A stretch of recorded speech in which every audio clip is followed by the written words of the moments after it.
My name is Gavin Evans, and this is a list of my favorite first-time watches of 2021.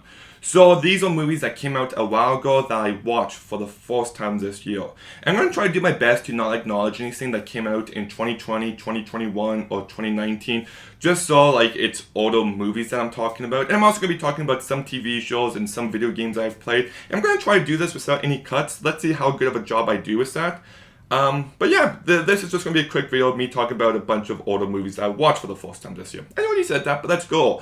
So the first movie I'm going to talk about is Maverick. This is a Western comedy, and I just thought this movie was delightful. It may not have the greatest script behind it. There's a few too many twists in it, but I thought Mel Gibson and Jodie Foster were just delightful to watch. I thought it was funny. I had a really good time watching it. Then we got Multiplicity, which I'm going to be honest, it's not a first time watch because I watched this movie a lot as a kid, but I completely forgot about it. All I remember is that Michael Keaton shaves his tongue at one point.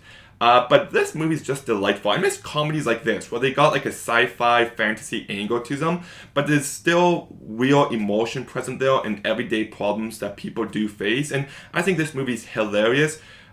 Michael Keaton is just fantastic. This is one of his best performances. This Hot Here, I really love this movie. I think it's a very underrated comedy gem. Then we got Casablanca. I watched that movie for the first time this year. Considered to be the greatest movie ever made by many people, and did I like it? Yeah, I think it's a good movie. It's not one I'll revisit a bunch. I think the characters are well written. I think it's a nice looking movie. I liked it. Lots of the older classics I typically watch and be like, yeah, that was good, but I don't typically love them. I don't typically go back to them time and time again, but I understand why people love this movie. Then you also got a movie called Closeness, which I only watched because the guy who's directing some Last of Us episodes directed this movie. And okay, there's one scene in this movie which I think takes it too far, which didn't sit right with me. But aside from that one scene, I thought this movie was really good. The characters were well written. It explores tradition and family in an interesting way, and it has some surprisingly emotionally impactful moments, so I enjoyed it. Then we got The Faculty. I thought this movie was just a great body snatchers kind of sci-fi horror. I had a blast with it. Some of the visual effects don't hold up greatly, but that's part of the movie's charm. I thought the cast was great, and yeah, I had a really fun time with it. Then we got Bedazzled, a Brendan Fraser movie where he makes a deal with the devil and he can get any wish he wants, but there's always a catch. And this movie got terrible reviews, but I thought this movie was really funny. It cracked me up a bunch. There's so many different kind of characters that Brendan Fraser's playing, and just the way he goes about it, it's so over the top and ridiculous, and he knows it is, and I had a fun time watching it. Then we got The Assassination of Jesse James by the coward Robert Ford, and this might be the best first time watch of this year. I thought this movie was just amazing. Brad Pitt's performance might be some of his very best work. Casey Affleck's incredible in this movie. It looks fantastic. It's got some surprisingly emotional moments, but just the way it explores how being a legend and how that affects the people surrounding that legend and how it breaks down the myth behind that legend. I just think this movie is really intelligent and it's very profound. I thought this movie was just excellent. Then we got Holoman, which is kind of like The Invisible Man, but he's not really invisible, he's hollow. I'm just kidding. You do see bacon bits here. Bad joke, never mind. I actually thought this movie was really fantastic. I heard really bad things about it, but man, this movie, I had a blast with. It's really intense. The characters and the exploration of those characters is really fantastic stuff. It's a great deconstruction of the mad scientist. And then you've also got some of the most unique visual effects I've ever seen. I love this movie. It's considered to be one of Paul Verhoeven's lesser movies, but I think this might be even better than RoboCop. I loved it. Then I also watched City Slickers for the first time this year, and I gotta admit, I'm a big Billy Crystal fan. I think that guy's just hilarious, and he's got this unique quality to him, and I just love watching him in whatever movie he's in, and he's great here. Daniel Stone's great. Oh my goodness, what's his name? The older cowboy guy, I can't think of his name, but he's really great in this movie. It's got some funny moments. It does drag in moments, but I thought the music by Mark Shaman is one of the most underrated musical scores of all time. I loved it, especially Mitch the Kid. Just fantastic music. Then we got American Animals, which has Barry Keoghan, Evan Peters, and some other actors, and I like this movie. It's a very unique kind of movie because it tells the true story of these kids who try to rob a library. but it also has actual interviews with the people who did it in real life. So it's part documentary and part retelling of that story. And it's very interesting that way. There's some really intense moments. I really loved it while I was watching it, but it hasn't sat best with me. Like, I don't think about this movie often, but it's still a good, solid movie nonetheless. Then we got Presumed Innocent, which is Harrison Ford. He's being accused of murdering someone, and I really like this movie. I don't know how I didn't predict the ending. It's one of those endings that I didn't see coming, but then I'm just like, how did I not see that coming? But it was impactful nonetheless. I think its exploration of the justice system and the flaws within and how easy it is to rig it is actually very intelligent. And Harrison Ford's great in this movie. I really, like, this might be one of Harrison Ford's best non-Star Wars, non-Indiana Jones movies. I loved it. Then we also got Network, which I thought this movie was fantastic. Every single performance is great. It's well written. The exploration of the media and the effects it has on people was just really incredible stuff. I thought this movie was just excellent. Then I also watched One Flew Over the Cuckoo's Nest for the first time this year, and my goodness, Jack Nicholson, what an actor. He's just incredible in this movie.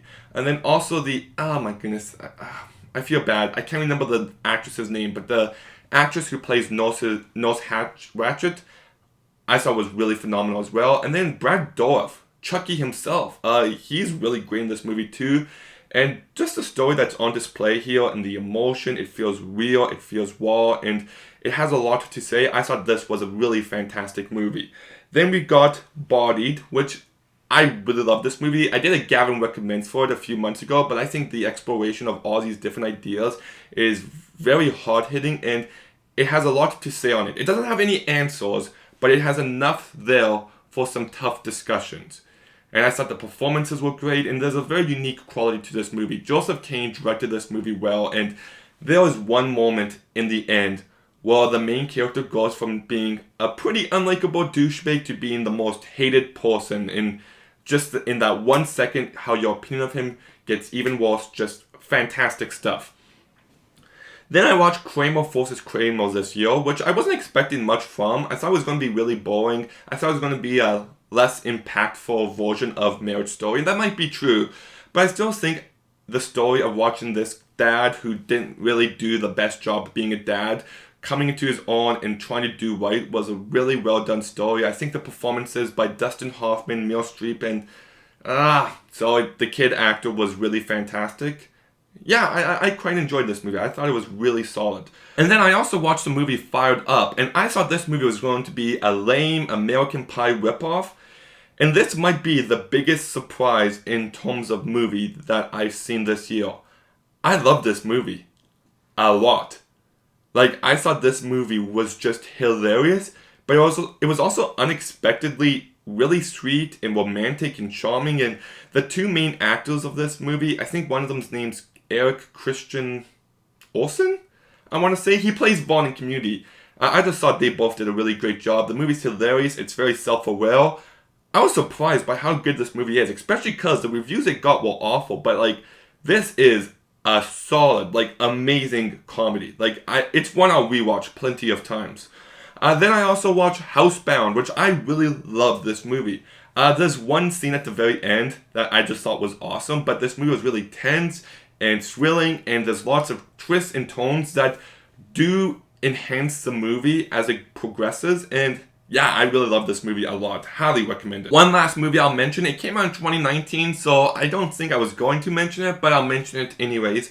That's Greener Grass.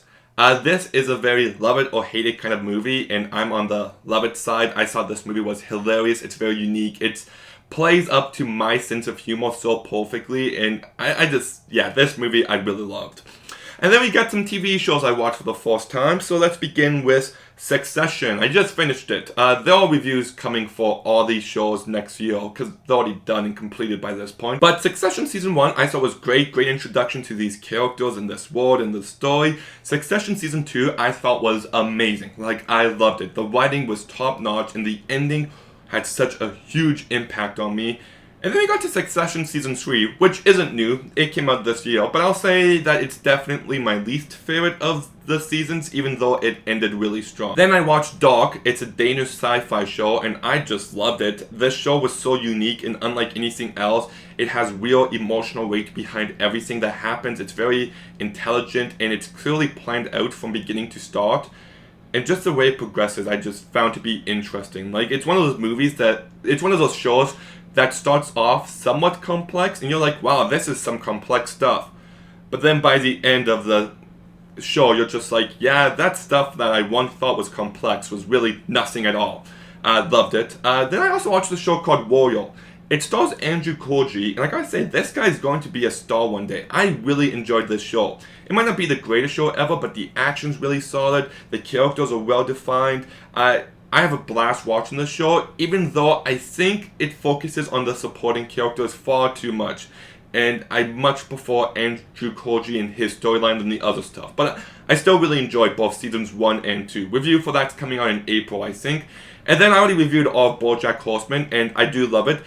I'll be honest, in the past few days, I've watched a show that completely changed my rating system. So the rating that I gave BoJack Horseman wouldn't be as high as it was when I gave it to them, but I still really love this show. Like, I think it's incredibly emotional stuff with some hilarious jokes throughout. The characters are well defined, the voice performances are all incredible, and season 6 and the roller coaster that it takes you on is just some incredible stuff. I really love this show. Let's talk about some video games now, and some video games that I played for the first time this year was Resident Evil 2. I already did a review for it. I thought this game was incredibly atmospheric and intense and thrilling, and my goodness, it had me on edge. Mr. X, anytime he shows up, I'm just like having a little mini heart attack. Great stuff. Resident Evil 3, not as good. Takes a while to get going, but by the end, I did start to really enjoy it. And then I also played Days Gone, which I had a fun time with. I love fighting off the Horde. It's way too long. The story isn't great.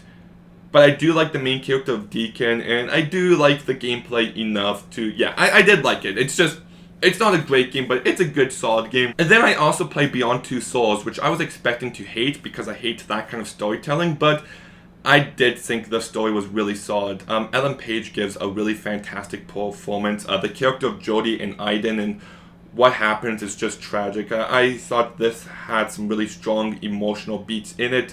The music by Lonely Bath's great, and I don't like these kind of games, but this one was really good. So, yeah. But anyways, that is my list of my favorite first-time watches of 2021. Was there any classic movies that you watched for the first time in 2021 that stayed with you? Let me know in the comments down below. Make sure you like, make sure you comment, make sure you subscribe. Stay tuned for some more videos soon, and Gavin